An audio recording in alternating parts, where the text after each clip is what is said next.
What's up and welcome to Champions of Lore, a show all about the kick-ass stories behind some of Idle Champions' coolest campaigns and characters. Every Monday at 11 a.m. Pacific. And see, this is live. I can't go back and edit that. I could on the podcast though. Every Monday morning at 11 a.m. Pacific Standard Time here on Twitch.tv/CNE Games, or later on your favorite podcast service. B. Dave, Walters, and Erin M. Evans talk about all the Idle Champions lore that's fun to know about. If you're here with us live in the chat, you can leave a question that I, Treavor Bettis, will ask them later in the show. But until then, Erin, B. Dave, take it away. Hi, I'm Erin M. Evans. I am the author of the Brimstone Angels Saga, a 6-book series set in the Forgotten Realms, featuring two of your favorite Idle Champions, Tieflings, Frida and Havilar. I am also, sorry, I'm still really tired. This is today's episode. I almost said I'm also one of the hosts of Champions of Lore, which if you haven't figured that out, I think also you should go back to bed. It's not inaccurate though. It's not. It's absolutely not. It's not. Oh, I play Havilar on Idle Champions Presents, which is going to start its new arc today. Is it an arc? Do we call it an arc? Adventure? I don't know the words anymore. And I play Cecilia on Dungeon Scrawlers. Oh, and for the purposes of this, I was the line editor for the Ebberon novels back in the day. Oh. It's true. Give you a little taste of what we're doing today. B. Dave Walters, I say words about things. I also am one of the hosts of Idle Champions. Champions of Lore. Again, not inaccurate. That's where you are, just so you know. That would explain when you're watching. Nobody's throwing me out of here. That is where I'm supposed to be. Yes, Dungeon Master of Idle Champions Presents, which will be live at 4 today, 4 Pacific. Right after our show, they're going to re-air the finale of the last arc. But if you didn't get to join us for that live, you can start the new arc today at 4 Pacific, right, Mal? On Twitch.tv/CNE Games. Also, you can vote. The vote is still live for now. Oh, yeah? The vote ends at noon. Yeah. So don't leave. Just open Idle Champions again, also with us still going. See, then you can vote to affect the story. I was about to do that because I was like, oh, I don't think I voted. And then I was like, Treavor, you will crash your computer. Do not do that. or do. So how bad do you want it? Yeah. Yeah, you can find me all sorts of places. Like literally 3 things are launching this week, so I just don't even try and keep up with it. Yeah, I'm at B. Dave Walters, Just follow me on the Tweetagrams. Also, we have an obligatory thing that we do every week that we're behind because of daylight savings time. When I tell Erin how pretty she looks every week, and I didn't do it. Erin, you look really pretty. The pink makeup's very nice. Like that is one of the first things we do. Is we have makeup conversations. Nice. That's true. We do talk contouring a lot. Actually, you'd be surprised. I watch a lot of drag. I'm learning from these guys so much. Gotta blend. Yes. But because I don't have enough podcasts. My sister at one point was just like, "Yo, we should get all of our siblings together and just do a podcast about reviewing episodes of Drag Race." This is my eyeliner. This is my eyeliner pencil that I gotta practice with. I always get a lot of compliments when I wear eyeliner, but I never put it on because I have makeup. But not anymore though. I will tell you, it makes you look more awake. The little eyeliner will make you look very awake. It's true. I find if I just hold the Red Bull close to my face, it also makes me look more awake because it's a lie. Anywho, so Unfair Series finished last week. Things went well. Things happened. Things happened. I had Erin on difficulty class last night, and I told her that I related to her so hard during that rhyming part. Like I felt connected to her.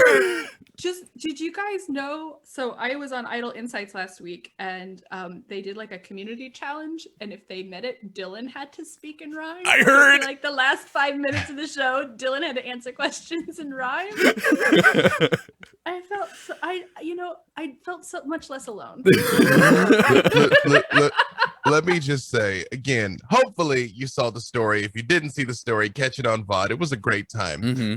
But even if you didn't, they're rerunning it right after this episode. Yeah. And for a big chunk of the story, they have to talk in rhymes. And just to watch Erin's face as the wheels are turning, trying to figure out rhymes for things. Every time I thought of a rhyme, I remember the moment where it's like, okay, I'm going to rhyme tragic and magic. Yeah. Okay, I got it. And then it comes out of Mark's mouth. Like, It's the fourth thing he's managed because he's so good at it.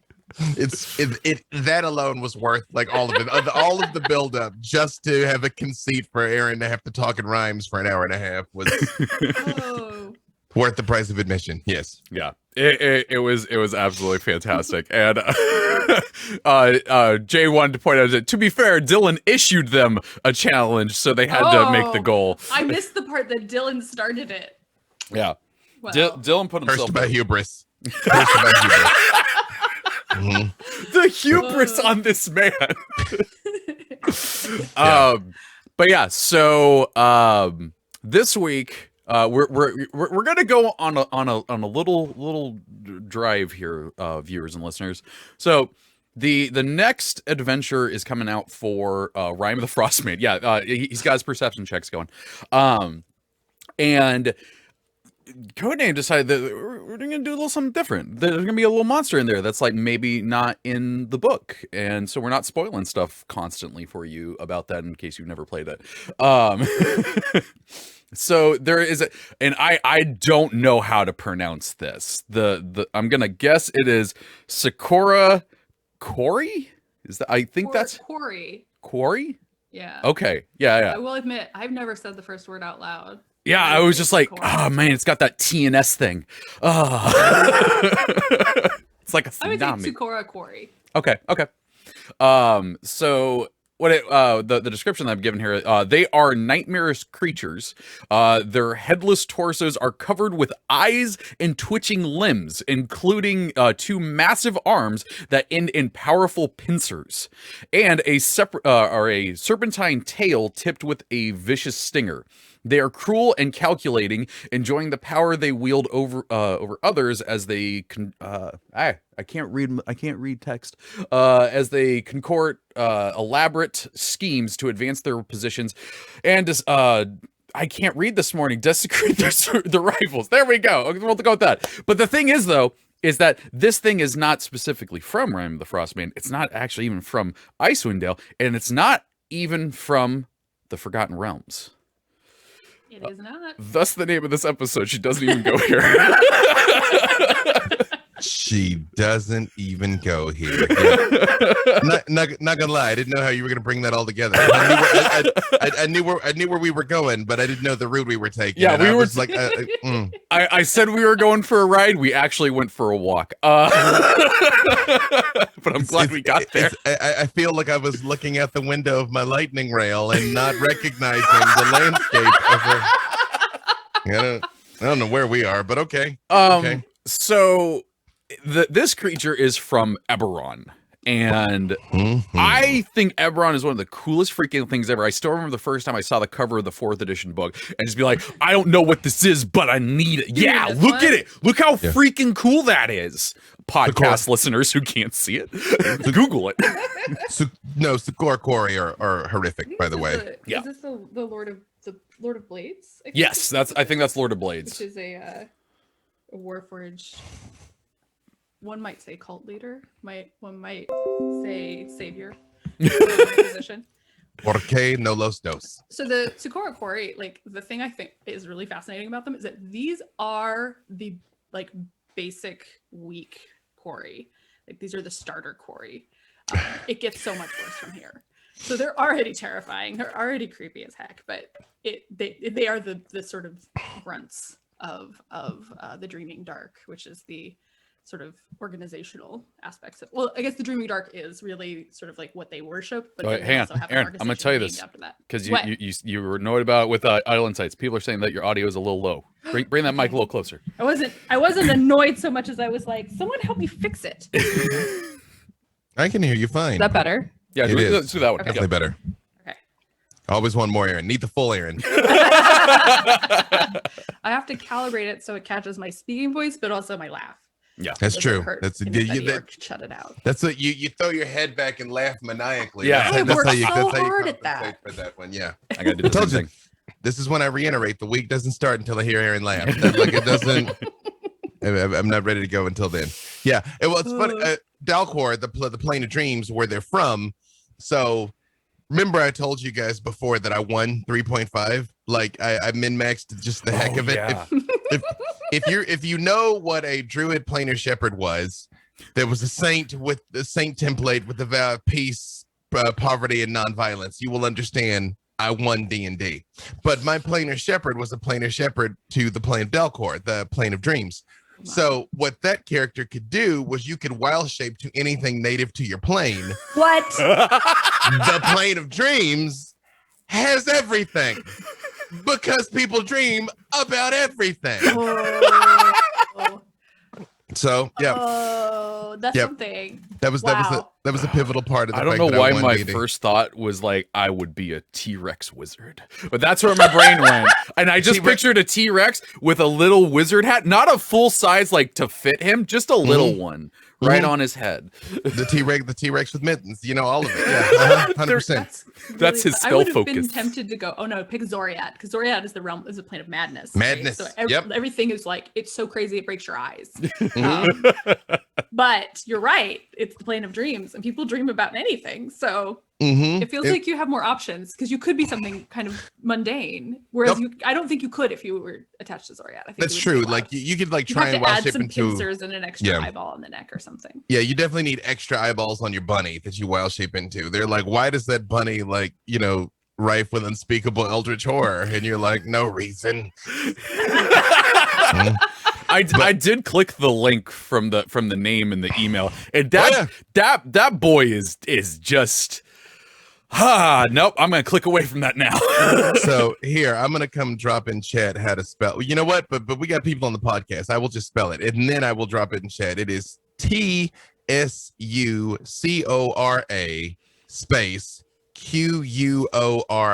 Tsucora Quori. And Quori. Because we're not suffering this alone. You all need to see this juicy boy. So this is the deal. Oh, sorry, go ahead. No, I was just gonna say it's not Cypriax juicy, but it's still too juicy. Right. That's all. Yeah. It can't quite reach to the It is in the Cypriax realm of juicy though. Yeah. But we've established this is the starter quarry. Yeah. So you work your way up in juiciness.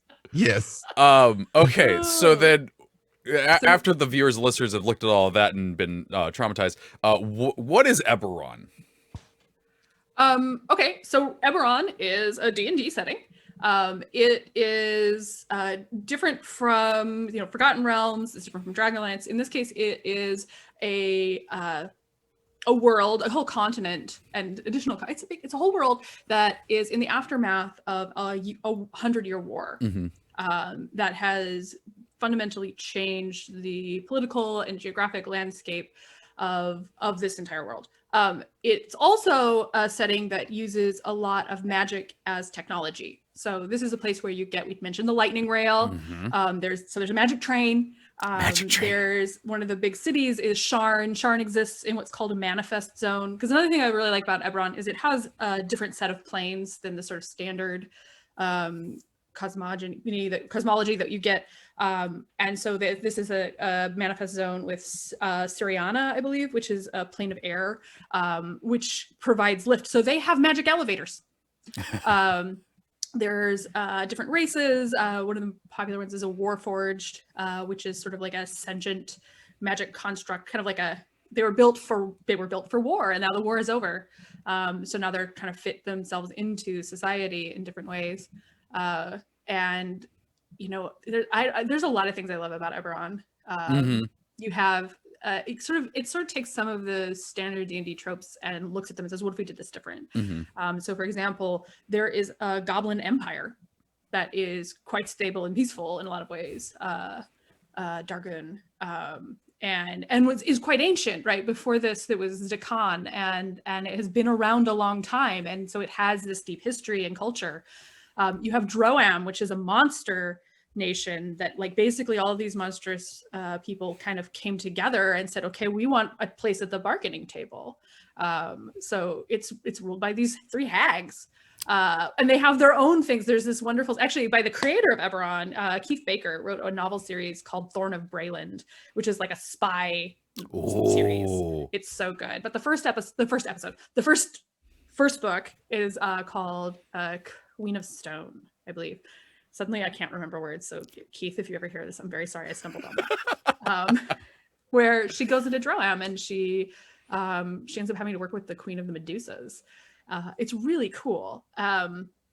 Yeah, I'm trying to think of the other neat things. There's like different dragon marked houses. That have different I wanted to talk abilities. about the dragon marks because that's one of the, like I get it, but I also don't get it. Well, I want to say something more general about Ebberon before we dive into the dragon mark houses, because that is a whole thing. Yeah. For the most, well, one, Ebberon holds a special place in my heart because it was a competition for the new D&D setting, that Keith just won, which at the time was a really big deal to have a new D&D setting, because that was not a thing that happened often. I guess it's still not a thing that happens often. It's the newest setting. Yeah, still. Yeah. And that was made I mean, I guess technically Wildmount is now, but yes. Oh, yeah. Right. But yes, otherwise, yeah, I mean, because, you always had, Dragonlance, Forgotten Realms, Spelljammer, Planescape, and then that was in Ravenloft, and that just kind of was it. And then it was like, also Eberron. Someone is going to say, B. Dave Walters said Spelljammer confirmed. It's gonna happen. Spelljammer. Space tentacles. Hey, sign me up for space tentacles, y'all. Let me tell you something. It's like one day, my personal sign off is not what is lacking from Spelljammer returning. Let me tell you that. It is very pulpy. It is very kind of like down in the muck. Like Magic is more widespread but more shallow. Like, I mean, you can play high level, but it is definitely designed to be down in the shady muck of Sharn, or just kind of like down in it in Ebberon, which I enjoy. And Keith Baker, shout out to our homie. I like Keith a lot. I appreciate, we always say such nice things about people, but imagine if we were just like, screw that guy. Baker! You escaped me before. Yeah. We should always do that. Every time we say something nice about someone, it's just at the end, it's like, green one! You magnificent bastard. It's funny because I'm like, oh, it would be funny. I'll think of something petty to be like, well, but he does this. And I actually can't think of anything unpleasant to say about Keith. His hat. I actually went on a writing retreat with Keith for a week, and then I drove from the coast of Portland back to Seattle in a minivan with Keith. So I've spent a lot of concentrated Keith time, and I still can't think of anything. Concentrated Keith time. His hat. The hat works for me. I'm from Arkansas, but if you gotta pick some, pick the hat. But the Dragon Mark houses. So yes, they are. It is. I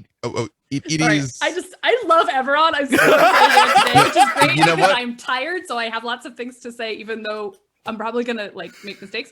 But it's also gonna mean I keep interrupting. So I'm gonna. No, I'm not gonna take this from you. Please start, please. Because I love Aaron Joy. Aaron Joy is my power. So that's why. Wake you up. Mm-hmm. So the dragon marks, to kind of wind it back a little bit, the creation story of Eberron. Eberron is actually the name of a dragon. So there are 3 progenitor worms. There's Sybaris, the dragon above. There is Eberron, the dragon between, and there's Kyber, the dragon below. And so these are also kind of named what? Space tentacles. That's the dragons. Space tentacles. So there's this Kyber murders Sybaris. Sybaris is now in Shards, and part of this, the way these interact, is the Draconic Prophecy. So there is this sort of like, this is how the world's going to go. And the dragon marks are believed to actually be pieces of this prophecy appearing on different bloodlines that have, I believe, have interacted with the dragon shards, which is the pieces of Sybaris. Because the bigger the mark gets, the more powerful it is. And the biggest one is called a mark of Sybaris. So depending on these, you kind of form into these houses, and these different houses have different dragon marks. So they kind of appear like a tattoo that just has arisen out of your skin, that give you different little abilities. So there's like, and these I have to always look up because I have a hard time remembering which house is which. But like, okay, so there's the mark of detection, which gives you like basically a perception boost. That's on House Medani, which is half elves. And so those are great for like inquisitors, which is sort of like a detective in the setting. You've got like the mark of passage for House Orion. Those are the people that run the airships and the lightning rails. And so they go with things. So there's, I think, 13 dragon marks, except one of them is lost, the mark of death. And then you also have aberrant dragon marks that appear randomly. So if you don't want to slot your character into one of these houses, you can come up with a reason why you might have an aberrant mark. Okay, see, that was the question I was going to have. Is like, so when you say houses, because I think everybody's still in the Game of Thrones mindset, like, does that mean they are all related, or is a house more like a corporation? It's sort of both. Okay. It's definitely meant to be like this is like a family, but they tend to have developed sort of businesses around that. So you'd say like, I work for house, blah, blah, blah. You would work for the house, blah, blah, blah, but you would also maybe be born to house, blah, blah, blah. And so if you have the mark, you'd be like D. Madani to signify you're in that dragon marked house. But you don't have... Oh, sorry, go ahead. Good. Just gonna say, to continue the Game of Thrones parallel, there is the, like, you know, the family, and then like the members of the family. So you might still be like a bannerman or whatever. Like, you've got the mark, but again, if you're a halfling, but it's the elven house, it is sort of like... See, that was the question I was gonna have, is do you have to be part of... Yeah, it's like, do you have to be part of the bloodline to have a mark? But it's more about being associated with... No, because that's where the aberrant marks come in. Okay, so an aberrant mark of passage, but you're a halfling, you know, that's a human dragon mark, but it's appeared on you. That can happen. I mean, like, I think we understand the Draconic Prophecy, but what do we know? Yeah. And so, yeah, you have options within it, but those houses have sort of formed around the mark, and then the industry that kind of comes out of that. Okay. It is both like biological and political, and also mercantile. Yes. I've been told two things about Ebberon. It's like, if you ever want to run a political intrigue game, you set it in Ebberon. And another person once told me, if you want to run a D&D game that's still D&D but feels like Star Wars, put it in Ebberon. And and like looking at the things and like, okay, I can see where you're coming from. That like one of the cities is like, it's like this giant stacked up city. I'm like, oh, it's like Coruscant, but just right there. That's Sharn. Yeah, Sharn. Yeah. Sharn and Coruscant are a very good comparison, I think. But you mentioned the dragon shards, the parts of Sharn, or what's is it Sharn? Is that the Sybaris? So what are those? Because those are things that, like, those are physical items that are on the plane. What are those? Magic rocks.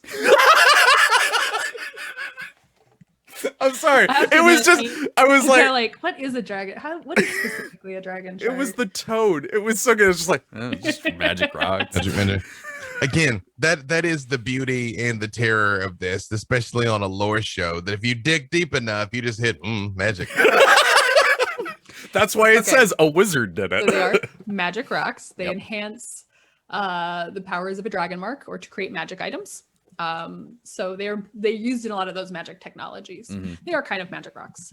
There's Sybaris dragon shards, there's Ebberon dragon shards, and there are Kyber dragon shards. Kyber is basically like, it's kind of like the Underdark if you mixed it a little with the Abyss. I'm pretty sure. It's the dungeon world, basically. Dungeon world. It's the underground dungeon world. Someone else put in chat, what was this? Swift Bombay says, or if you want to run D&D that feels like Shadowrun, Eberron. Yeah, I could see that. Yeah. So what is it? Okay, well, okay, here's a good one. This is a point. What is it that draws you to Eberron? Like, what is it that's like, this place is, I was gonna say this place rocks. It's like, this place magic rocks. This place magic rocks. That sounds like something from a Disney Channel original movie. And then you hop on your skateboard and leave. Yeah. Trevor, you're like, but it's also a hoverboard from Back to the Future 2. Exactly. Yeah. And your self-tying shoes and your drying coat. Yeah. You wanna go? Yeah. Hang on. Let me double check something before I say the wrong. Do you know offhand, Aaron, roughly the publication date of Eberron? 2002. I have this. I can look at. Oh my gosh, she's just got everything there. I mean, well, yeah, 2019. Okay. Oh no, that's the new one. First printing is 2004. 2004. Okay, oh, wow. 2004. Okay. I think for me personally, you know, but by 2004, especially, you know, the World of Darkness was in full swing by then. There was a push for darker, edgier games by then. You know, that kind of was definitely the vibe, and being able to have a grittier, down in the mud D&D game was very appealing. Y'all know me. I always have been what I am. I've always liked high level play. But when you were like, oh, but I can play a Terminator now that the war's over. Okay. You know? Yeah. So that aspect of it was enjoyable to me, and just the races, you know, like the Kalishtar, which are like. Ooh, I want to go back and talk about. My wife's playing one of those right now. I'm playing a Warforged in a stream right now. Yeah, no, the Kalishtar. Well, you know what? I'll leave Kalishtar to you then. We're going to talk about Quori. I want to talk about Quori and Kalishtar. Kalashtar. I always say. I know it's. I think. Okay, I might be wrong, but I'm pretty sure it's actually Kalashtar. However, almost my entire career, I've said Kalishtar. So I'm not sure if which one's wrong. It's another one of those read never heard type things. That right. Keith runs a lot of games, so whatever you heard Keith say is it. You know, like that's Kalashtar. That's the deal with that. Well, now it's Kalashtar. He might be wrong. It could happen. People keep telling me I'm wrong for saying Farida's name, not Faraday. So maybe Keith's no, but those people are wrong. Here, there's only one creator. There's only one creator whose wishes I wholeheartedly ignore, and that's the guy that created GIFs, made it to be GIFs. Yes. I'm like, you should have spoken up 30, 35 years ago, buddy. I was like, B-Dave, say it. Say the truth. Start the last war all over again. It's too late. Yeah, right. So no, but both you and Keith still have some hope in your own creations. Yes. So yeah, and I also think, even though it is still a fantasy setting, it's more urban fantasy though. Even though, again, you can very much have a straight up just sword and sandal adventure set in Ebberon. It is more if you want to have, like, I want to play a barbarian that also has an apartment. Yeah. You know, you could have that in Ebberon. Yes. But please, Erin, I love seeing the joy in your face when you light up and talk about these things. So. Okay, so what I like about Ebberon, like what you said before about it being kind of meant for lower level, I like the fact that it lends itself really well to stories of people being clever. That you are someone who is solving problems, and you don't have like all the magic in the world in your hands, and it doesn't really feel like it's set up to be like, well, eventually, like, this is really the goal, is to get all the magic in your hands. It's like you are in this world that is kind of gritty, that is kind of crumbling, that is trying to build itself back up, and you are there on the ground. So I feel like that, plus the fact that it is sort of, it has a deep history, but it's also sort of in the middle of its history. It is not in a place where everything's settled out, and way back in the before times we had, you know, big dramatic stuff. Like, people alive have the memory of the last war, and you are coping with that having happened and what comes next in lots of different ways. And so it lends itself well to these sort of like political shifts, to these personal shifts. And I feel like you can get a lot of layers to your story doing that. Plus, I think Warforged are really cool. That was my first like campaign like a thing where I played D&D more than once, was a Warforged called Luca 2. I loved her. So yeah, and I think a lot of the magic tech is really cool too, because I'm always, one thing in the realms that would occasionally drive me crazy is like, you have all this magic, why have you not put it to make your daily life better purposes? Like, if you were a wizard and you could like combine some kind of cold spell with a box and sell people refrigeration, you would make a mint and everybody's lives would be better. But nobody does that. And I said this to Ed Greenwood once. He's like, well, it's just really hard to do. I'm like, that seems like a cop-out. But to be fair, that's the point of this. That's the point of this setting, right? That setting is that magic is something sort of special and rare. And in Ebberon, it's like, no, we needed magic to do stuff for us to get through this war. And we ended up turning it into sort of day-to-day stuff because that, you know, look, we can port our technology back just like in real life. And so I really enjoy that part. I love that. Sorry, Trevor. I go ahead. Stepping all over you. I was just gonna say this one. I also appreciate, as rich and as deep as the lore is, there's also a lot of like very much unresolved issues in Ebberon too, where like if something's not common knowledge, the story doesn't say. Like one of the Empire's sire got eradicated, like it just got wiped out, and no one knows why. You know, like, did they do it to themselves? Yes. Did someone unleash a weapon on them? Like, you're like, sire used to be right over there, now it isn't. Also, do not go there, it's terrible now.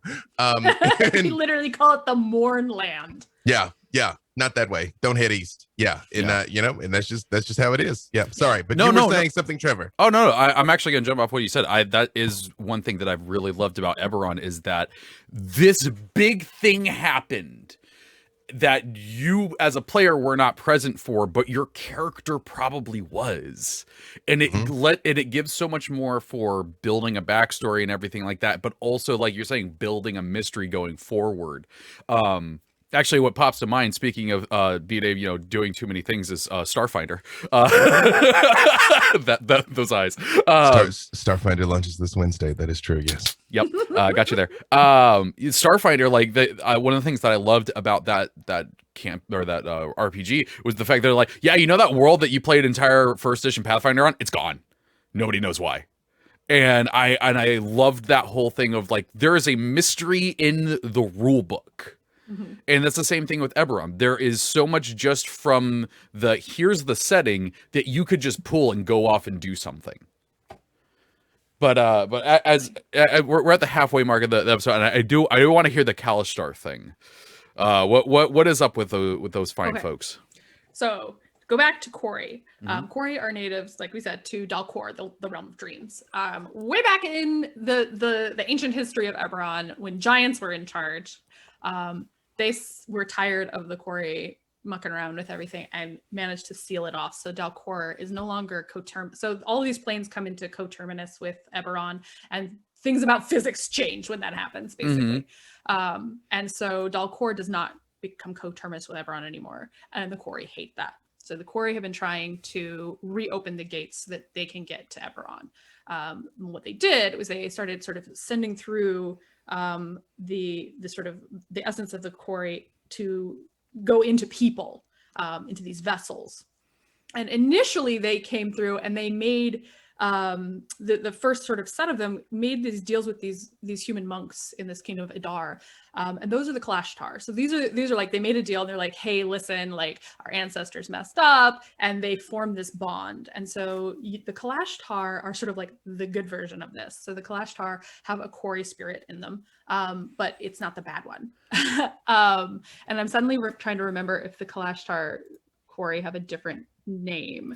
So you're making me realize something right now, because like I said, my wife is playing a Kalashtar in our academics game, and we just had a session where she got pulled into a dream realm because she was trying to talk to the being that, you know, is living within her and everything, and all of us got pulled into, and we went on this wacky dream adventure. That my DM, I don't know how he pulled out the stuff that he did. Like at one point, my sister and I were our half-orc selves playing basketball, and we didn't know what we were doing. But at the end of it, we ended up, and I'm gonna say, and I'm gonna gush about this because Tom might be watching right now, sitting in his car. I see you, Tom, sitting there blushing.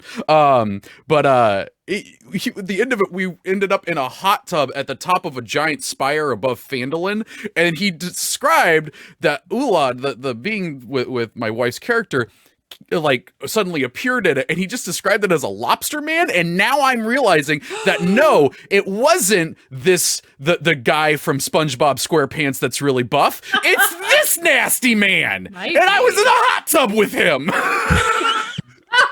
I was gonna say it could have been a Dalkir too, which is not better. But a Dalkir has a human face. Oh, see, we just like put the face dealer. We just put the SpongeBob man in the chat. That's what we all pictured him as. I appreciate he was like, nobody tell him. Yeah.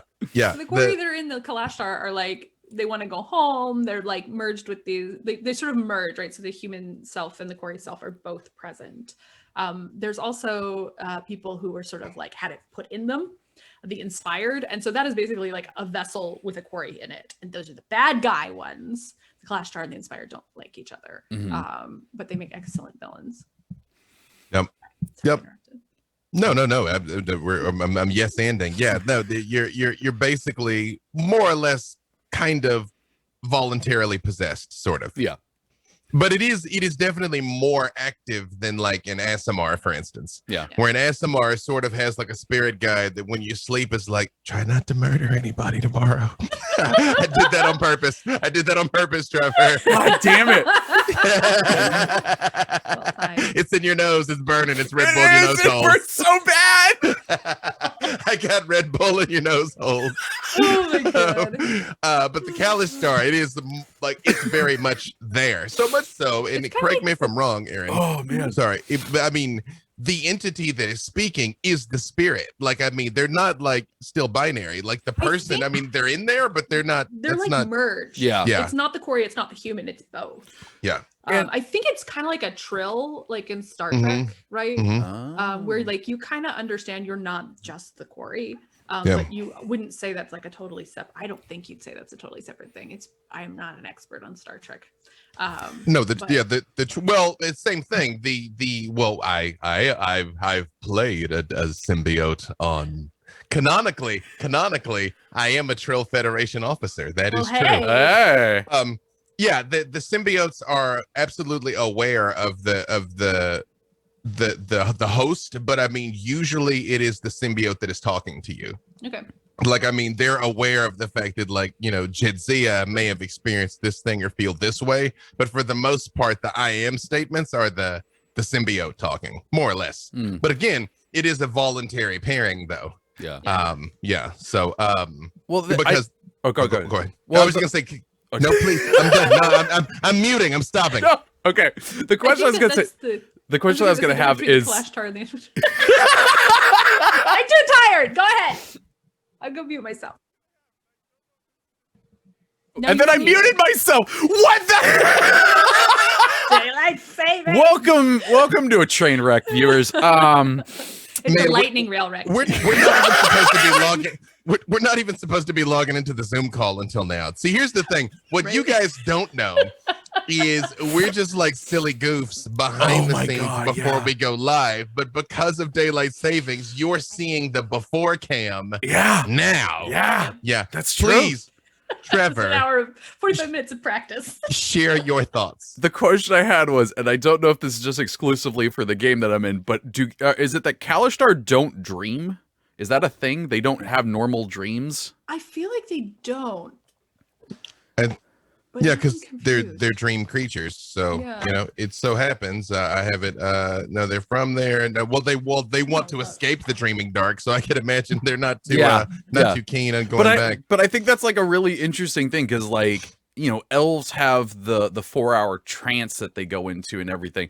Kalistar, from what I understand, still sleep, like still do a normal full rest, but they just don't dream. They're just like, I'm not here for 8 hours. Well, again, they left that place. They're not interested because that is what you're actually doing. Yeah. In the lore, is you go to the plane of dreams when you're sleeping, and they're like, nah, They can't. yeah, nah, yeah, They can't. right. Okay, so Kalistar sleep, but they do not dream. As such, they have immunity to the dream and nightmare spells. This is 3.5, so.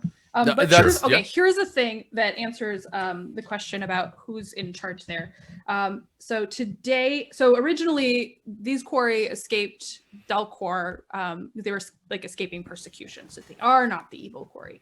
And they possessed willing humans. But new Kalashtar are born, they're not possessed. So they're not Quori spirits and they're not human, they're something entirely different. So they are absolutely a merging of it. It does mention that like the fragments of Quori that sort of persist could remember being in Dalcor and what they left. And they would love to go back, but they can't because it's sealed. The sealed sound was perfect. That's what it sounds like. Yeah. Well, so I know we it's funny because we'll soak up all the time, especially with us like tripping all over each other. But real quick, so we're covered Warforged, shifters and changelings. Yes. So shifters, it's interesting because again, Ebberon came out of a different time before this mechanic was in greater D&D, where you have this like monstrous ancestor that on occasion kind of comes out of you, and you can like you have a lycanthropic ancestor, I believe it is a shifter, and so you can change, but just like a little bit, you know, you identify with a different animal or creature. And then it's funny because there's no small inspiration from Deep Space Nine on Ebberon, in that changelings are the changelings, but you still kind of have a skeletal structure, but you can like change your appearance and things like that. They're the founders. It's kind of like a half werewolf and a half doppelganger almost. Yeah. Like, I think that's actually it. Like, you have a lycanthropic ancestor and you have a doppelganger ancestor. Yep. So changelings, like a doppelganger can change its shape pretty dramatically. And a changeling can basically change its face and they can alter, they can kind of alter self at will, sort of, kind of. Yeah. But nothing, you can't go from looking like a person to looking like a troll. So I completely messed that up in my D&D campaign. Because I got too many versions of this game, and in Battle Lords, there's a changeling species, and they are straight up Deep Space Nine changelings. Like, I'm a puddle. Like, when I'm not a person, I'm goo. And so I introduced big mood. I introduced a changeling into the game, and I kept describing them as like this like pseudopod thing. And then I just went back and I read because I was double checking something. I'm like, oh, he's supposed to have a spine. You know what? Man. He's a different kind. He's from somewhere else. He doesn't go here. He doesn't even go here. Yeah. Because you They said make excellent spies.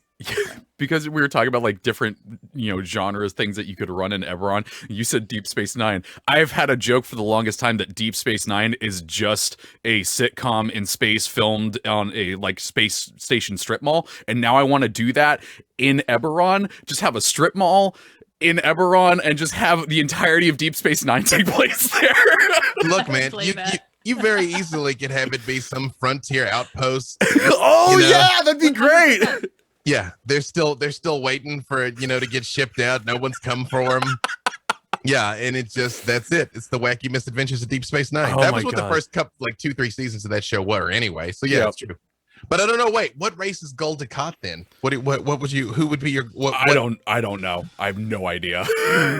Who are the Cardassians of D&D? The Carnathi. There's the one kingdom that's like, maybe we could just keep going with the war. And I want to say that it's Carnath. Yeah, that sounds about right. Keep going with the war. Yeah. Have you thought of it? The piece is garbage. Yeah. Right. Yeah. Oh no. I forgot. It's. I still might be the right one. The nation is particularly noted for its widespread use of undead troopers during the last war and the ruthless dictatorship of its monarch. Good God. Let's see what chat's got going on, and if you have any last Ebberon thoughts during it, we can get those out afterwards. I would just like to say, chat, I would love to hear you all's thoughts on who are the Cardassians of D&D. Yeah, because that's gonna bother me the rest of the week. Like, just tweet it out now. Tweet it out now. It's just going to yeah. Oh my God. I hope they put more Ebberon things in so we can do more of this, because I'm like, we didn't talk about the Blood of Vol. We didn't talk about the weird elves. So Dylan did actually point out that there are 2 champions from Ebberon. He pointed that out in the chat. Warden is one of them, and I think the other one is the Goblin Artificer. We didn't even talk about Artificers. Artificers are from Ebberon. That's where they came from originally. Let me tell you this though. So this is if you want, because again, y'all know high level storytelling is my jam. Level 20 D&D is where I live. If you want some truly terrifying monsters, my placeholders for like the worst are, and this is in D&D Beyond, but Rak-Tulkesh and Sulkatesh, that are Ebberoni war criminals that escape from prison. They are awful, and especially with the 2 of them combined, they wreck a lot of face. So if you need a very, very, very, very high level scourge, there you go. Chef's kiss. Yeah, they didn't have bodies in prison, and they got loose and got their bodies back, and now they're doing them mad. See, I usually read these in order, but now someone's pointed out the question that I was having that I wasn't going to bring up, but I'm going to do it now. I have to. Oh no, Bananas says the better question: who are the Ferengi? Goblins. No, here's the problem. Oh, you're so right. But I admit my own personal bias though, because I say goblins, but that's also very much influenced from all the time I've spent playing Warcraft over these years. But you're so right though. But yes, goblins. You're 100%. Yeah, no, yeah. And they trade in people. No. Garwar asks, has anyone ever made an NPC called Hugh Briss that goes around cursing people yet? Well, now I have to, Garwar. Just a warlock named Hugh Briss. It just brings a hag blood warlock that just goes to just smite. Yeah. Oh, yeah. Oh, I do him as a warlock paladin that they curse and smite people to be brought down by both. Garwar, what have you done? That could be its own show. Garwar, what have you done? That's true. Coming soon from C&E Games. Garwar, what have you done? I like this one a lot. Baby Lone Ranger 2261 says, speaking of looking, any chance we can see a pic of that hot drow pirate from the last episode of Unfair Seas, or should we just use our imaginations? Oh yeah, hold on. Let me see if I can find that for y'all. That is, yeah. If you could send it over to me, I'll get it up there. Yeah, keep going. I'll look that up. Let's see. Victor X Young says, so I'm new. I've heard this voting with streamers. I'm sure they'll explain what the deal is. I'm excited. So the deal with that is you can go the Idle Champions game. If you don't have it, go get it. It's the whole thing. Look, we got it right there. I'm pointing at the screen, like you can see what I'm pointing at. Go download Idle Champions, and in there you can vote for things that will affect the actual play game. The Idle Champions Presents, which is going live today at 4 p.m. Pacific Standard Time with these two lovely people, plus more lovely people. But yeah, so you can go in and vote and affect the game and everything, and give a crack in 8 tentacles or infinite tentacles. So, it works. All the tentacles. Yeah. What? It did have voluminous tentacles. Yes. That's, Cassius335 says, Treavor, but would the T-Rex, you have a rubber duck he loves very, very much? Yes. I don't get this reference. Is there a T-Rex that has a duck that loves a lot? I'm sorry, Cassius. I failed you. Let me know. Enlighten me. It's too deep a cut. It eluded all of us. Yeah, I put the Braylon Jenquay picture in chat there. There you go. So you put it in the actual chat, not this chat. Mm-hmm. Okay. So just for everybody's edification, to see it, Trevor. Where that picture came from, that is just a drow gunslinger from the Breaking Darth entry, just a generic like drow pirate, and I was like, this looks like the type of boy that was hot somebody. Drow pirate. I mean, oh wait, I cannot get. Oh, Obo Lauren, no, the mods has not let me through. See, first of all, I object. This is like episode 25 or something, and I don't have. Okay. Although honestly, I understand why they've taken link permission from me. If we're being honest, let's be real. Yeah. Also, right. I just saw Cassius335 in the chat said, "Beast Wars Megatron, not your fault." That is 100% my fault. I freaking loved Beast Wars. Oh my god. Talk to me on Twitter. I will not shut up about Beast Wars. It's a problem. All right, I tried it again. Hopefully you can see Braylon Junquaid now. Braylon Junquaid. Oh yeah, that is a hot drow vampire. Or not vampire. Maybe he's a vampire. No, he could be. You're just adding things on. I'm just adding things. Telling us stuff. I mean, we are getting all of Trevor's fan fiction. Just kind of is like just pouring out of his. It was my secret plan this whole time. The show's really just Trevor fan fiction. I got Beast Wars and Ebberon, y'all. You're out here living your best life, and I'm for it. Star Chaser 43 T-Rex Wizard. Now we know why they have such small hands, so they can use the wands and spell books. little hand flipping it there. I did want to point out that Jay, when we were talking about the Quori, just said, I looked them up. I do not like them at all. Yeah, no, they're unpleasant. They're unpleasant. And they've apparently invaded and succeeded in invading the plane of dreams. So they're waiting for you. Cassius 335 comes back and says, does Ebberon have a copyright distinct laser sword in it? So there are legally distinct plasma weapons. There are plasma swords. Yes. As there are plasma rifles also. Yeah. Freely had one for a while in Heroes of the Plains. My gun's name was Penelope. I named it after Penelope. It's Penelope. My plasma rifle. Yep. That's awful and wonderful at the same time. If my cat named Penelope ever has a sneezing fit, I will call her that. Penelope. Yep. Penelope. Let's see. Franco, I don't know how to say your name, and I apologize, but it says Frank at the beginning, so we're going to go with Frank. Is there a published adventure in Eberron on D&D Beyond, or just anywhere? That's a good question. What was the question? It says a published adventure. It says a published adventure in DDO that is for Eberron. Is that D&D Online?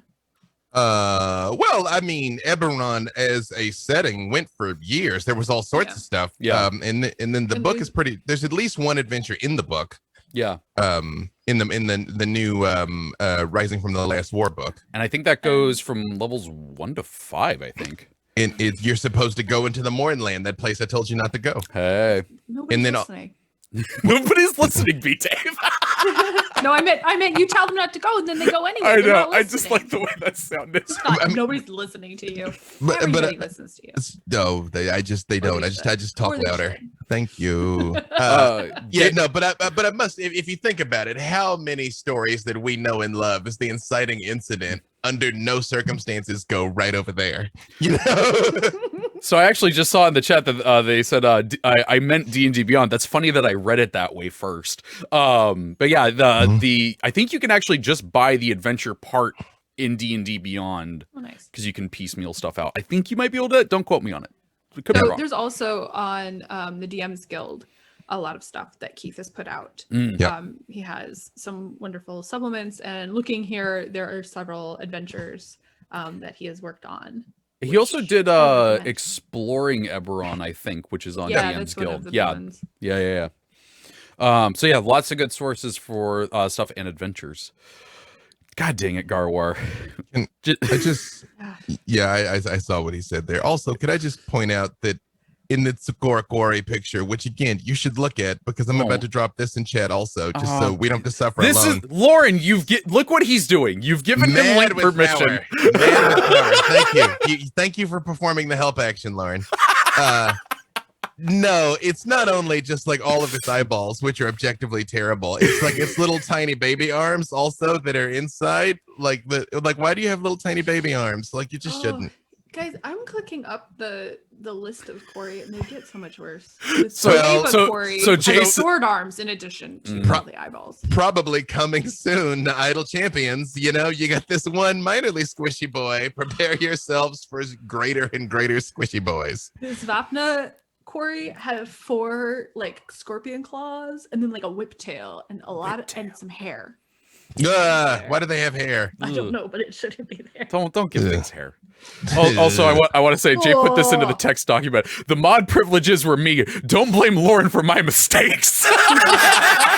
It's too late. It's like you've invited me in. Now you can't stop it. Don't blame Lauren for my mistakes. Now who's cursed by hubris? Yeah. Guys, you should hope they don't add more of these, because they're horrifying. This one's just like a ball of wings and eyeballs and tentacles with eyeballs on the end. I've seen that anime. I saw that Power Rangers villain. So Garwar put in quotes in the chat, I cast Red Bull into your nose spell at first level. Let me tell you something. That is a damage over time, man. It is. It keeps, yeah. It is at least a D4. It is at least a D4. Let's see. Cassius 335 says, do Kalashar believe in electric sheep?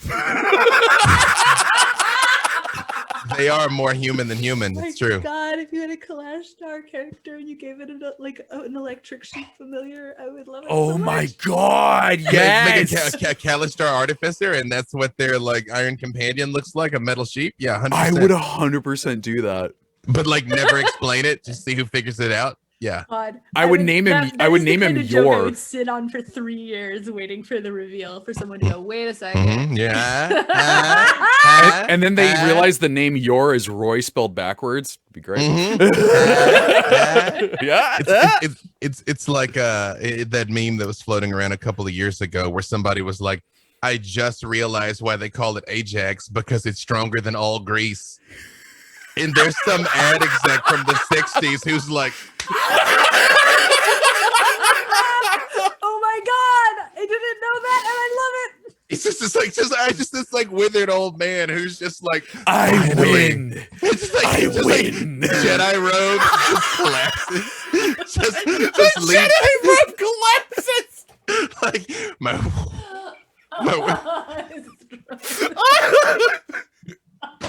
yeah, just like some high-waisted jeans and like a plaid button-up. Oh man, oh that would hurt. I loved it. Dark Twice. First red bull in the nose holes. Oh, second. thank God I wasn't drinking it then, because that would have TPK'd me. Dark Cyril, adding on to my flub with the drow, says 3 kobold vampires spawn in a pirate outfit impersonating a hot drow pirate. It wasn't not that. No one checked. It wasn't not that. Fair. Yeah. Oh yeah, and then Lauren comes in and says the sun sword from Barovia is a lightsaber for sure. So much so, I actually killed a player with the sun sword the way that I always wanted someone to get killed with a lightsaber. Pointed at the face. No, well, they finally did that one in Last Jedi, but like I had somebody put it up against the player's chest and turn it on, and it was awesome. But yeah, 100% lightsaber. That's one of those things that the mechanics of D&D don't lend themselves to reality. And this is, of course, we've all got hit points, and it's like you get hit by the axe, but you're okay. I'm like, no, that's not a thing. Yeah, an axe in the neck, you're done for the day. Yeah.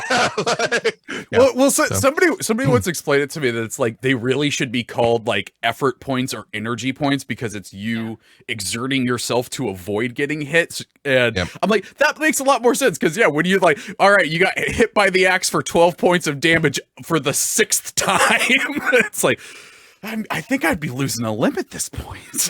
Yep. Mm-hmm. All right. Well, that is all the I was gonna say that's all we had from chat, but then Evil Emperor Zerg said from the high ground. So that's gonna do it for this week for our lore and other tangents. That's what we should call this show, lore and other tangents. We never promised that I'll be relevant lore. It will be fun and interesting. Yeah, now you're going to be thinking about a Deep Space Nine campaign in Ebberon like for the rest of the week. Trust me. I still want to know, okay? I was going to say, we have like a whole email address for sending lore questions. So somebody send a lore question about DS9 matchups, and also say I want more Ebberon so that I can talk more about Ebberon. Oh god, that'd be so great. I would love that. You send that in and Champions other of Lore. You're interested in. Send it in Champions of Lore at codenameentertainment.com. But Aaron, B-Dave, who are you and what awesome things are you working on? You can find. So you asked that differently this time. I did. I messed you up. I even noticed I did it. Where can people find you and what awesome things are you working on? You can find me on Twitter at Erin M. Evans. You can see me today at 4 playing Havilar. We promise I've woken up a little bit more.